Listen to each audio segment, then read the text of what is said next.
Okay, perimeter, the distance around something. So this is a pretty useful skill to have. Measuring perimeter may come in handy when you're building a fence or something like that. So you could literally find the perimeter of just like anything. Pick up a random object, sticky notes. If I measured the perimeter, I'm going to say these are 2 inches by 2 inches by 2 inches by 2 inches. So if I were measuring the distance around the sticky note, it'd be 2 plus 2 plus 2 plus 2. About 8 inches is my perimeter of my sticky note. Let's find the perimeter of this polygon. Okay, so it gives us all the side lengths handy dandy. All we have to do is add them together to find the perimeter. So 15 inches plus 8 is 23 inches, plus 9 is 32 inches, plus 14 would be 46 inches, plus 12 would be 58 inches, or you can use a calculator. Find the perimeter. Oh, it's nice and light, so we can barely see it. So we're adding up all these fractions, which is ugly. This is not a nice problem. What we want to do is we need to find a common denominator for all of these fractions in order to add them. So this takes a little bit of mental math. You need to know what is the least common multiple of all of these denominators. So let me think. Our biggest denominator is 5. Does 4 fit into 5? No. So I can't just change this denominator to match 5. But something I know that both 4 and 5 fit into, especially if I multiply them together, is 20. Does 2 fit into 20? Yes, it does. So let's convert all these fractions into fractions with common denominators. Let me get my screen draw. This seriously is just a very rude problem to just start off the evening with. Whatever. Okay, so we have 14 and 3/4.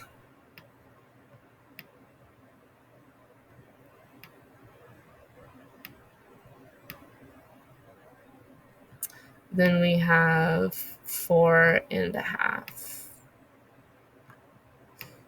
You know, we could probably add them as decimals and turn it into a fraction then reduce, but oh well, we're doing it like this. 8.5. 12 4/5.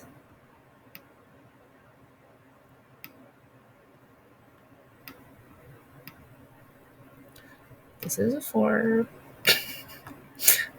10 2/5.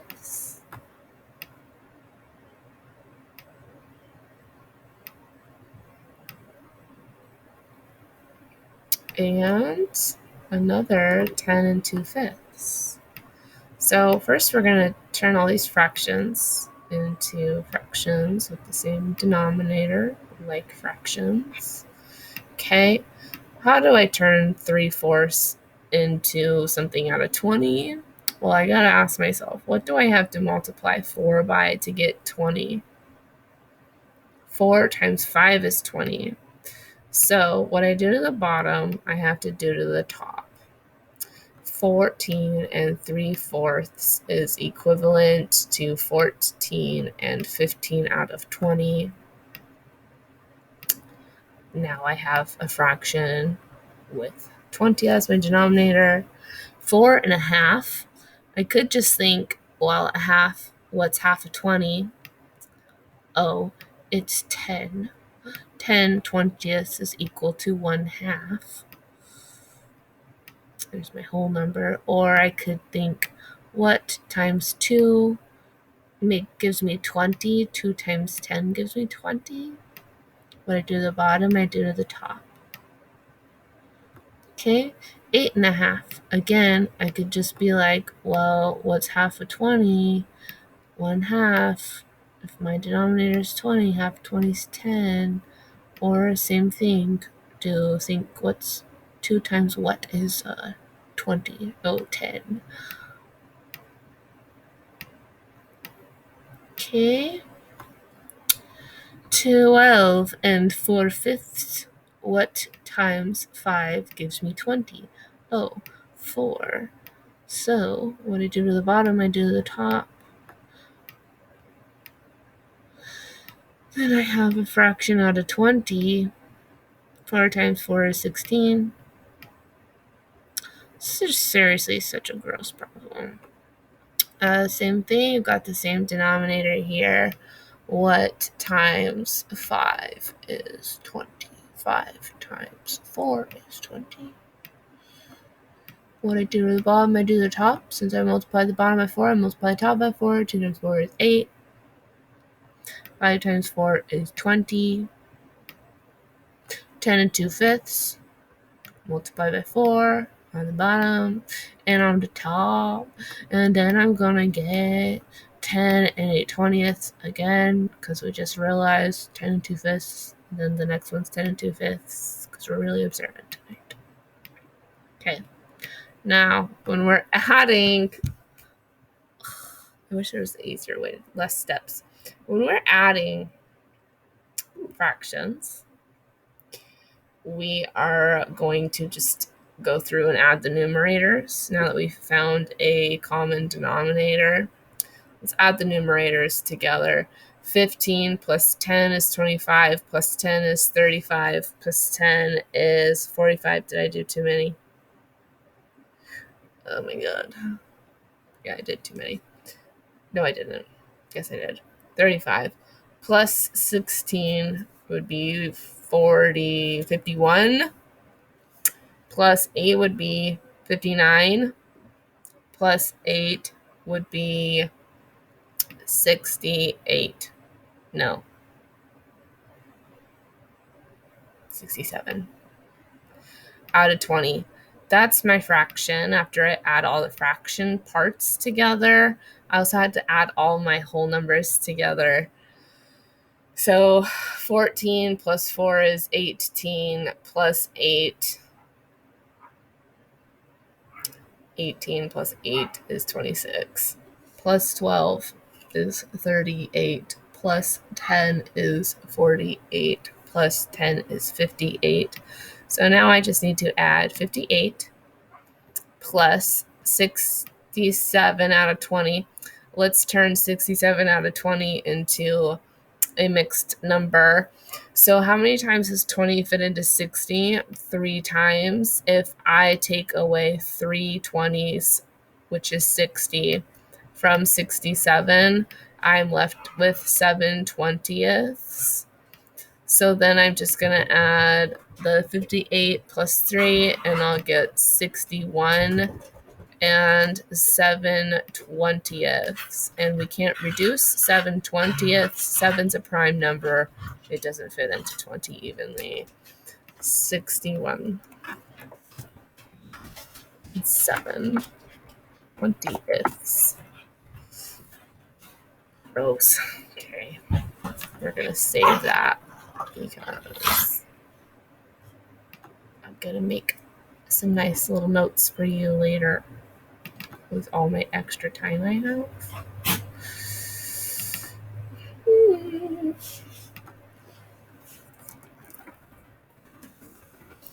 Save it as perimeter notes. Okay. Figure ABCD and figure EFGH are similar.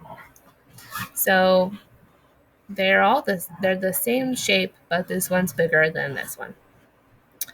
The perimeter of ABCD is 20, which makes sense. If you did 5 plus 3, you'd get 8. Plus 8 is 16. Plus 4 is 20. So the distance around is 20, okay? What's the perimeter of EFGH? We know that from F to G, it is half the length of from B to C. So that's kind of easy. Our figure EFGH is half the size of our figure ABCD. So the perimeter is going to be 10 because if the ratio is half, so like this figure, if you just divide 5 by 2, you get 2.5 for this length. We'd divide 3 by 2 and get 1.5 for this length. We'd divide 8 by 2 and get 4 for this length. We'd divide 4 by 2 and get 2 for this length. So we would have 2.5 plus 2 would be 4.5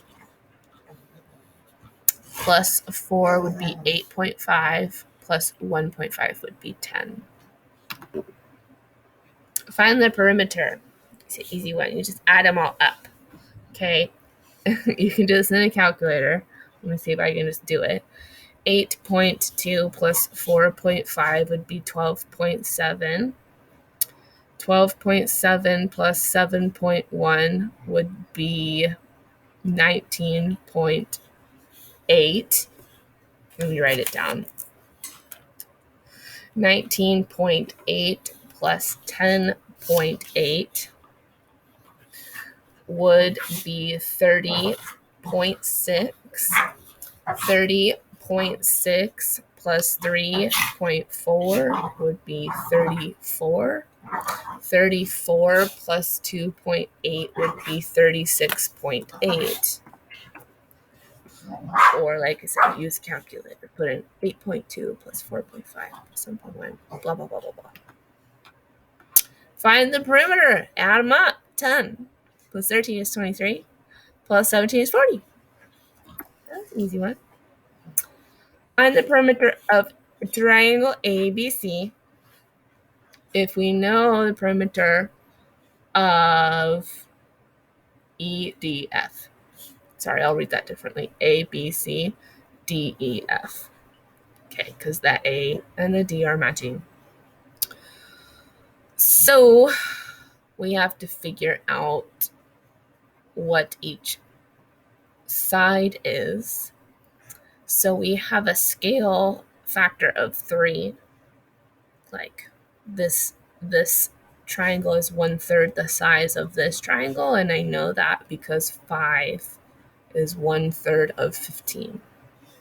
So a way to kind of figure this out is put 15 divided by 5 in your calculator.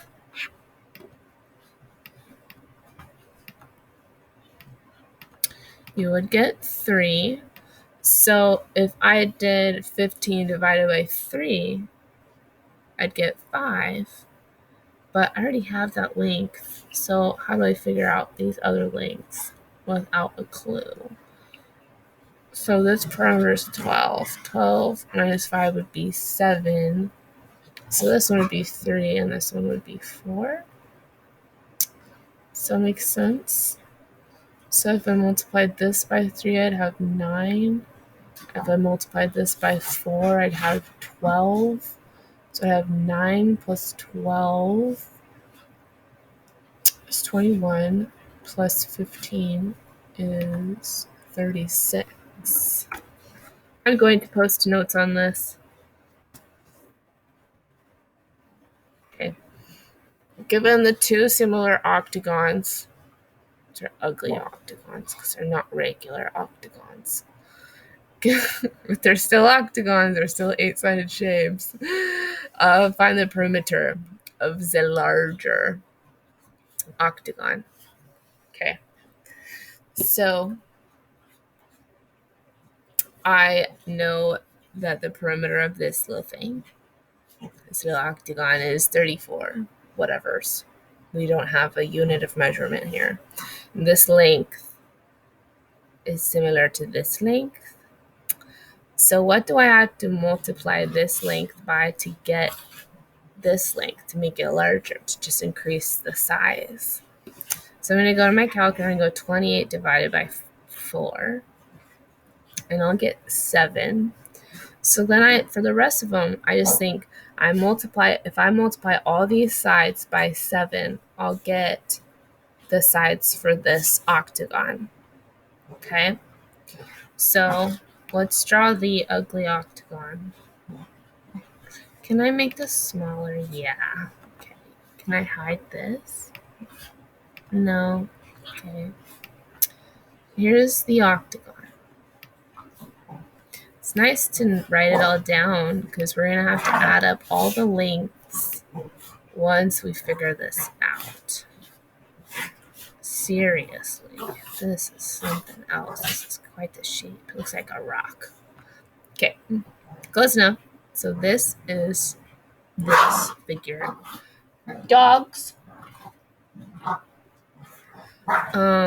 So we decided that this one is 7 times bigger than this one. Okay, what's 6 times 7? 42. What's 3 times 7? 21. What's 4 times 7? 28. There's a couple that I can see are the same. 4 times 7 is still 28. 3 times 7, 21. 3 times 7 again, 21. 7 times 7, 49. So now that we know all of our side lengths, we add them up to find the perimeter. 28 plus 28 is 56, plus 21 is 77, plus 21 is 98. Good gravy. Plus 49 is 147, plus 28 is 175, plus 21 is 196, plus 42, I don't think I did that one, is 238. So the length around our octagon, that's 7 times bigger than this octagon, is whatever I just said. What did I say? 238.